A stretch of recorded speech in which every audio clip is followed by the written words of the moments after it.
और यहाँ गोस्वामी जी कहते हैं कि अयोध्या में ये अनर्थ जब से प्रारंभ हुआ है उसी समय से वहां पर भरत जी को रात में बुरे बुरे सपने आने लगे। क्या है? अनरथ अवध अरम्भेउ जबते कुसगुन हो ही भरत कहूं तबते तबते देखा ही रात भयानक सपना जाग कर रात्रि में सोते रहते भयानक स्वप्न दिखते, अचानक उठ जाते हैं और उठने के बाद अनेक प्रकार से कल्पना करने लगते हैं। देखिए, जिसको आप प्रेम करते हैं उसके प्रति सदैव संशय बना रहता है। संशय कैसा? वो कुशल होंगे ना, उनके साथ कोई घटना तो नहीं घट गई है। ये पिछले 6-7 दिनों से भरत जी के साथ चल रहा है, 7 दिनों से। तब तक अचानक प्रातः काल सेवक दिखाई पड़ गए। भरत जी ने पूछा, आप लोग? सेवकों ने कहा, प्रभु कुछ कहने के लिए मना किया गया है, आप शीघ्र चलिए, अयोध्या गुरुदेव ने आपको याद किया है, अविलंब चलिए। भरत भैया जिस स्थिति में थे उसी स्थिति में दौड़ गए और कहते हैं, जैसे अयोध्या की सीमा में प्रवेश किए हैं, यहां आप चौपाई का दर्शन करिए। खर सियार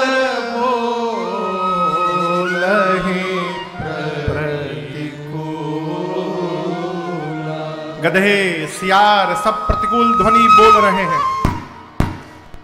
सुनते सुनते भरत जी के मन में शोक हो रहा है। अयोध्या को देखने से ऐसा लगता है मानो किसी ने अयोध्या के श्री का हरण कर लिया हो। भरत जी मां के पास गए, कैकेयी मैया के पास। मां ने स्वागत किया, आरती उतारी, भीतर ले जाकर बिठाई, दुलार करके कैकेयी मैया पूछती हैं, भरत तुम्हारे मामा के घर सब कुशल है ना? भरत जी हाथ जोड़कर कहते हैं, मां वहां तो सब कुशल है, भरत के घर में सब कुशल है ना मां? कैकेयी जी को डर है कि कहीं भरत को पता तो नहीं चल गया है। पूछी, क्यों पूछ रहे हो? भरत जी कहते हैं, मां आज तक जब भी मैं बाहर से अयोध्या आया हूं तो द्वार पर केवल तुम दिखाई नहीं पड़ी हो, मेरी तीनों माताएं दिखाई पड़ी और पूज्य पिताजी दिखाई पड़े। आज पहली बार है कि केवल तुम दिखाई पड़ी। मेरे घर में सब कुशल है ना? कैकेयी जी ने कहा कि कुशल तो सब कर लिया था पुत्र मैंने, बीच में ब्रह्मा जी ने एक बात बिगाड़ दी केवल। भरत जी पूछे, क्या हुआ? कैकेयी मां ने कहा, पुत्र सब ठीक हो गया था, क्या कहूं, अचानक आपके पूज्य पिताजी अब नहीं रहे। यहां गोस्वामी जी कहते हैं, भरत जी सुने तो खड़े खड़े गिर पड़े। तात तात हा तात पुकारी, हे तात कह के गिर पड़े। मां ने संभाला है। भरत जी पूछे, कारण बताओ, कुछ मत बताओ, केवल कारण बताओ। और मां कैकेयी ने सब बताया। यहां देखिए, मां ने कुछ छिपाया नहीं है। मां ये बात जानती हैं कि इस बात को सुनने के बाद अब मेरा पुत्र भरत जीवन में मुझे कभी मां नहीं बोलेगा। ये मां जानती हैं। कैकेयी मैया मन ही मन विचार करती है, कैकेयी जब तक तुम समाप्त नहीं हो जाओगी तब तक तुम्हारा राम महान कैसे बनेगा, उसके लिए तुमको समाप्त होना ही पड़ेगा। और मां ने सब बताया। भरत जी जब सुने कि भैया वन में चले गए, भरत ही बिसरे पितु मरना, सुनत राम बन गौ, हेतु अपन पौ जान जिया, थकीत रहे धरी। एक आपको सिद्धांत सुनाऊं। जीवन में सुख दुख का आना जाना लगा रहता है, लेकिन याद रखिएगा जब बड़ा दुख आ जाता है ना, तो बड़े दुख के आगे छोटका दुख हेरा जाता है। अब तक भरत जी रो रहे थे कि पूज्य पिताजी नहीं रहे, और जैसे भरत जी सुने कि मेरे भैया अयोध्या छोड़ के वन में चले गए हैं, राम जी के वनवास की सूचना श्रवण में आते भरत जी पिताजी की मृत्यु भूल गए। मौन होकर केवल अपने बारे में सोचने लगे। कहते हैं, पापी भरत, तूने जन्म क्यों लिया? तेरा जन्म ही रघुनाथ जी को वन भेजने के लिए हुआ है। पूरी घटना का जिम्मेदार भरत जी ने अपने आप को स्वीकार कर लिया। यहां पर भरत जी ने मां कैकेयी को बहुत कुछ सुनाया। दौड़ कर गए मां कौशल्या के पास। यहां दर्शन करिए, गोस्वामी जी कहते हैं, मां अपने कक्ष में बैठकर रो रही हैं। कौन कौन? कौशल्या मैया। रोते समय आंख में आंसू रहते हैं। आंसू में साफ दिखाई नहीं पड़ता, धुंधला दिखाई देता है। मां रो रही हैं। दरवाजे पर भरत जी आके खड़े हो गए। भरत जी और राम जी देखने में बिल्कुल एक जैसे हैं। मां को आंसू के चलते स्पष्ट दिखाई नहीं दे रहा है, हल्का सांवला रंग दिखाई पड़ा। मां कौशल्या को लगा कि मानो रघुनाथ जी आ गए हो द्वार पर। मां इतने भाव में उठकर दौड़ी है, विह्वलता में। गोस्वामी जी कहते हैं, द्वार तक पहुंची नहीं, बीच रास्ते तक आते आते मैया मूर्छित होकर गिर गई। कौशल्या मैया मूर्छित होकर गिर गई। भरत जी जाकर मां के चरणों को पकड़कर रोने लगे। मां ने भरत जी को उठाकर गोद में बिठाया। बार बार भरत जी मां के मांग को देख रहे हैं। कहते, मां, इस पूरे संसार में कोटि भुवन मोहि सरिस अभागी। मां, इस पूरे त्रैलोक्य में मेरे समान अभागा कौन होगा? मां, जिस संतान के चलते मां के मांग का सिंदूर समाप्त हो जाए, उससे बड़ा अभागा कोई संतान नहीं हो सकता। मां, वो अभागा मैं। मां, पूज्य पिताजी कहां है? मां, मेरे भैया राम कहां है? मां, मेरी भाभी मां कहां है? मां, मेरा भाई लक्ष्मण कहां है? मां। भरत जी को मां हृदय से लगाकर मां भी रोने लगी। भरत जी कहते, मां, जब जब याद पड़े रघुराई,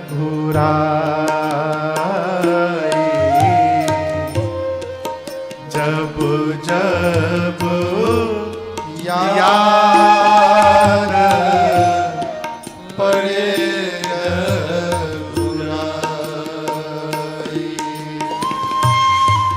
प्राण निकलना चाहे रे माए, प्राण निकलना चाहे रे माए, जब जब याद पड़े रघुराई, जब जब याद पड़े रघुराई।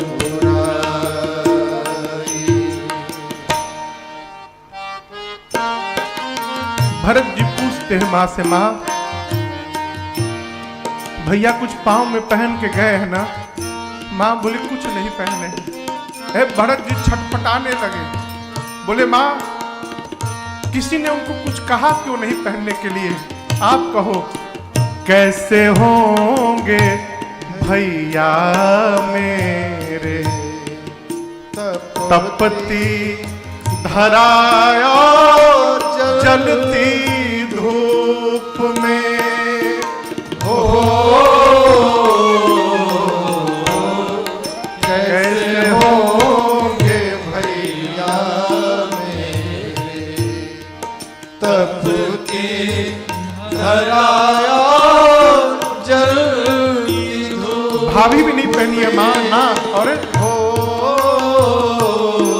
माँ कंकड़ीली राहे नंगे पाँव भाभी होंगी किस रूप में, हो कंकड़ीली राहे नंगे पाँव भाभी होंगी किस रूप में। माँ कोई ना समझे, कोई ना समझे पीर पराए, जब जब याद पड़े रघुराई, जब जब याद पड़े रघुराई। यहाँ पर भरत जी एक नहीं 28 पाप गिनाए हैं मां को। कितने पाप? 28। कहते हैं मां यदि भैया के वनवास में मेरी तनिक भी सहमति हो न मां, तो जो पाप गुरु की हत्या से लगता है तेरे भरत को लग जाए मां। जो पाप माता पिता की हत्या से लगता है वो पाप मैं लेने को तैयार हूं मां। जो पाप अंक में पल रही संतान को मारने से लगता है वो मुझे लग जाए मां। मैं कुछ नहीं जानता हूं मां। भैया मुझे अपराधी नहीं मानेंगे ना? एक ही बात का डर है बस है, डर लगता है भैया मुझे अब कभी ना अपनाएंगे, हो डर लगता है भैया मुझे अब कभी ना अपनाएंगे। हो माँ अपने हृदय का शीशा कैसे हम निकाल कर दिखाएंगे, हो अपने हृदय का शीशा कैसे हम निकाल कर दिखाएं। 14 वर्ष मां कैसे सहेंगे,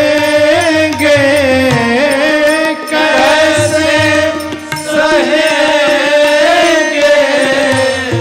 ये लंबी जुदाई, जब जब याद पड़े रघुराई, जब जब याद पड़े रघुराई। प्राण निकलना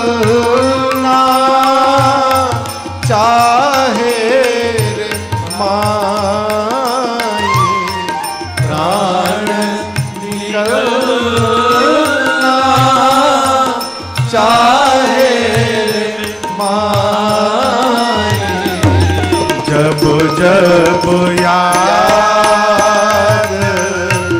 पड़े रघुराई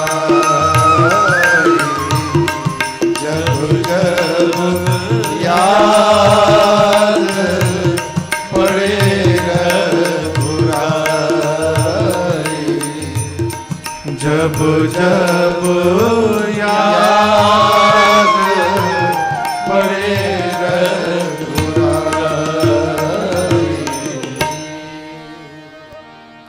भरत भैया माँ कौशल्या जी को 28 पाप बताए। बोले माँ ये सारे पाप मुझे लग जाए यदि भैया के वनवास में मेरी तनिक भी सहमति हो माँ। माँ बोली अब तुम बताओगे मुझे अपने बारे में भरत। एक बात कहूं पुत्र, जिस सूर्य के आने के बाद अंधकार समाप्त हो जाता है ना, ये संभव है कि किसी दिन अंधकार ही सूर्य को समाप्त कर दे। ये संभव है। ये भी संभव है कि जल से निकलने के बाद मछली मरे नहीं जीवित रह जाए। ये भी संभव है। ये भी संभव है कि धरती क्षमा का त्याग कर दे। ये भी संभव है कि ज्ञान होने के बाद भी मोह समाप्त न हो। लेकिन मेरा पुत्र भरत अपने भैया राम के विरुद्ध जाकर कोई व्यवहार करेगा, ये किसी युग में संभव नहीं है। भरत ऐसा कदापि नहीं हो सकता। मां कहती है जो भी तुम्हारा दोष कहेगा ना अथवा सोचेगा भरत, उसको स्वप्न में भी सुगति प्राप्त होने वाली नहीं है। रात भर भरत जी मां की गोद में बैठे रहे। प्रातः काल मां सरजू जी के तट पर चंदन की लकड़ी से चिता सजाई गई और गुरु आज्ञा प्राप्त करके भरत जी ने पिताजी को मुखाग्नि दिया। मुखाग्नि के बाद दशगात्र और त्रयोदश संस्कार पूर्ण हो गए, जिनको हम और आप तेरही कहते हैं। भरत जी ने, यहां गोस्वामी जी कहते हैं, भरत जी ने पिताजी के लिए जो श्राद्ध कर्म किया है, 1,00,000 मुख से भी यदि उस कर्म की प्रशंसा की जाए तो मुख समाप्त हो जाएगा, लेकिन भरत जी की करनी समाप्त होने वाली नहीं है। इतना किया भरत जी। त्रयोदश संस्कार के बाद सुदिन शोध कर गुरुदेव भगवान ने एक सभा बुलाई। पूरा परिवार, समाज, सभासद सब विराजमान है। नगर के गणमान्य लोग विराजमान हैं। भरत जी को गुरु जी ने अपने बगल में बिठाया और गुरु जी समझाने लगे, भरत जी आप अपने पिताजी के लिए सोच मत करो पुत्र। उस ब्राह्मण का सोच करना चाहिए भरत, जो ब्राह्मण कुल में जन्म लेकर वेद नहीं जानता है। उस राजा का सोच करना चाहिए जो अपनी प्रजा को प्राण के समान प्रेम नहीं करता है। उस वैश्य का सोच करना चाहिए जो बनिया होकर नित्य भगवान शंकर का अभिषेक न करे और अतिथि का सत्कार न करे। उस सेवक, उस शूद्र का सोच करना चाहिए जो ज्ञान के गुमान में ब्राह्मणों का, अपने से बड़ों का अपमान करता हो। उस स्त्री का सोच करना चाहिए भरत, जो अपने घर में बात बात पर कलह करती हो, अपने मन से विचरण करती हो। उस शिष्य का सोच करना चाहिए जो गुरु आज्ञा का उल्लंघन करता हो। उस सन्यासी का सोच करना चाहिए जो सन्यास लेने के बाद भी संसार के प्रपंच में फंसा हुआ है। उस गृहस्थ का सोच करना चाहिए जो गृहस्थ धर्म का निर्वाह न करे। उस वानप्रस्थ का सोच करना चाहिए जो तपस्या छोड़कर भोग में लगा हुआ है। उस मनुष्य का सोच करना चाहिए भरत जो चुगली करता हो, इधर की उधर करता हो, अपने माता पिता गुरु भाई से विरोध करता हो, केवल अपने शरीर का पोषण करता हो, उसका सोच करना चाहिए। और भरत उस मनुष्य का तो पुत्र सब प्रकार से सोच करना चाहिए जो मनुष्य का शरीर प्राप्त करके भगवान का भक्त ना हो पाया हो, वो सब प्रकार से सोच लिए। लेकिन मैं कहता हूं आपके पूज्य पिताजी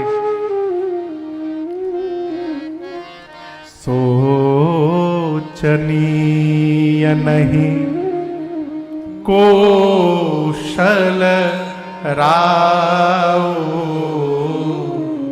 भुवन चारि दस प्रगट प्रभाव भुवन। गुरु जी कहते हैं भरत भैया से कि भरत जी आपके पिता जैसा पिता न कभी था, आपके पिता जैसा पिता न वर्तमान में ब्रह्मांड में कहीं है। मैं कहता हूं आपके पिता जैसा पिता न कभी दोबारा भविष्य में होने वाला है। आपके पिता सब प्रकार बड़भागी थे। इंद्र जिनकी प्रशंसा करते हो, ब्रह्मा शंकर जिसकी प्रशंसा करते हो, और क्या कहूं, राम जिनके पुत्र हो, आप लक्ष्मण शत्रुघ्न जैसे जिनके सुंदर पुत्र हो, उस महाराज के सौभाग्य के बारे में कोई क्या बोलेगा। हम तो कहते हैं भरत जी आपके पिताजी बड़भागी थे, इसलिए उनके बारे में न सोचिए। अब आप ये सोचिए, आपके पिताजी को प्राण से प्रेम नहीं था, आपके पिताजी को वचन से प्रेम था। और पुत्र रघुवंश की परंपरा है, रघुकुल रीति सदा चली आई प्राण जाई बरु बचन जाए। आपके पूज्य पिताश्री को प्राण से नहीं वचन से प्रिय था, इसलिए एक वचन मानकर आपके भैया वन में चले गए। हम कहते हैं पुत्र दूसरा वचन मन के आप राजा बन जाइए अयोध्या का, है वेद विदित है। यहां दर्शन करिए, गुरु जी ये बात कह के भरत जी को संकेत दे रहे हैं। ये जो वाक्य है, ये वाक्य बड़ा गूढ़ है, ये चौपाई। गुरु जी कहते भरत आपको एक बात पता हो, वेद विदित सम्मत सब ही का जहि पितु देहि सो पावै टीका। वेद भगवान की आज्ञा है और सबकी आज्ञा है। पिता जिस पुत्र को राज सत्ता सौंपता है वही उस सत्ता का अधिकारी होता है। गुरु जी की ये बात सुनते भरत जी सोचने लगे, पिताजी मुझे नहीं सौंपने वाले थे, पिताजी तो मेरे पूज्य भैया को सौंपने वाले थे। इसका मतलब इस सत्ता के अधिकारी मैं नहीं हूं, मेरे भैया हैं। संकेत मिल गया हो। दूसरी बात मैं एक निवेदन करूं, जीवन में कभी भी अपने बड़े के रहते घर का मालिक न बना जाए। यदि हमसे घर में एक दिन भी कोई बड़ा है तो स्वयं मालिक न बनिए, अपने बड़े को मालिक बने रहने दीजिए और मालिक के सामने स्वयं उनका बच्चा बन के रहिए। यही जीवन का आनंद है। बड़ा बनने में बहुत समस्या है, छोटे को कोई टेंशन ही नहीं है। कोई भी बात हो हमारे मालिक साहब जाने, हम क्या जाने है? गुरु जी ने कहा कि यदि आप राजा बन जाएंगे भरत जी ना, तो सीताराम जी भी प्रसन्न होंगे, माताएं भी प्रसन्न होंगी। हम तो कहते हैं भरत जी अभी राजा बन जाइए और जब राम जी 14 साल बाद लौटेंगे तब सौंपे हु राज राम के आए, सेवा करे हु स्नेहा। अभी आप राजा बन जाइए, जब राम जी लौट कर आ जाएंगे उस समय आप सौंप दीजिएगा। आप समझ रहे हैं, ये बात समझ रहे हैं? गुरु जी ने कहा कि अभी राजा बन जाइए और 14 साल बाद राम जी आएंगे तो सौंप दीजिएगा। एक बात मैं कहना चाहता हूं, लेने के बाद सौंपना बड़ा कठिन हो जाता है। लेना तो सरल होता है माई बाप, वापस करना सरल नहीं होता है। विश्वास न हो तो किसी से 5,000 उधार लेके देख लीजिएगा, लेते